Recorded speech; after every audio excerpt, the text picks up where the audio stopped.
I think the best way to do that is to get in with a whole bunch of other people who are having equal problems, because then you find you're not alone and you don't feel quite as silly.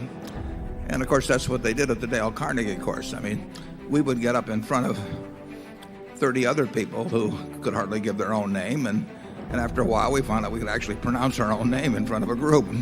But we would stand on tables and do all kinds of silly things just to get outside of ourselves. I'm Nancy Ankowitz. I'm from New York City and I teach at New York University. Mr. Buffett, I'd love to get your advice on something that's a little off the investing path, but that taps into your business experience and wisdom. I'm writing a book to help people of a more introverted nature get the recognition they deserve. What advice would you give to the quieter half of the population to help them raise their visibility in their careers? Well, that's a very good question, and I sort of faced that at one time. I was absolutely, throughout high school and college, terrified of public speaking, and I avoided any classes, signing up for them that would require it. I would get physically ill if I even thought about having to do it, let alone doing it. And I took a Dale. First of all, I signed up. I went down to a Dale Carnegie course when I was at Columbia, and signed up for it. Gave him a check for $100. Went back to my room and stopped payment on the check. This is a real man of courage you're looking at up here. And then I came out to Omaha and I saw a similar ad. I was at the Rome Hotel for you old timers in Omaha on 16th Street, and I went down there. And this time I took $100 in cash and gave it to Wally Keenan, who some of you may know. He died some years ago.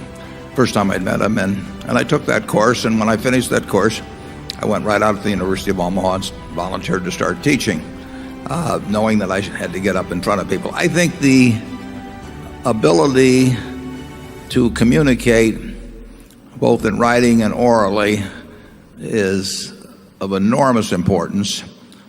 Undertaught. Most graduate business schools, they wouldn't find an instructor to do it because it would sort of be beneath them to do something so supposedly simple. But if you can communicate well, you have an enormous advantage. And to you who are talking to the group of introverted people, and believe me, I was in certain ways quite introverted, it's important to get out there and do it while you're young. If you wait till you're 50, it's probably too late. But if you do it while you're young, just force yourself into situations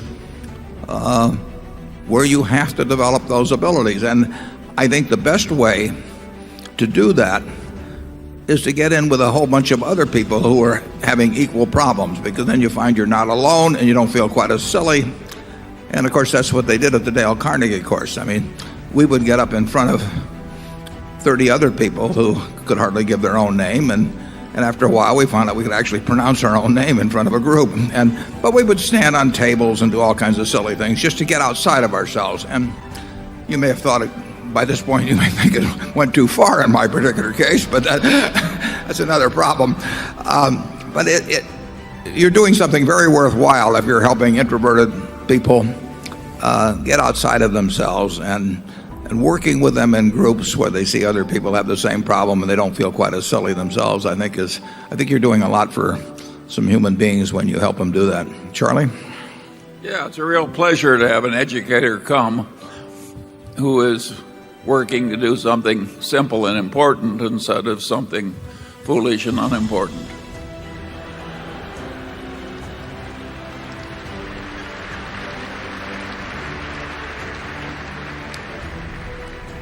I hope he's not going to name names.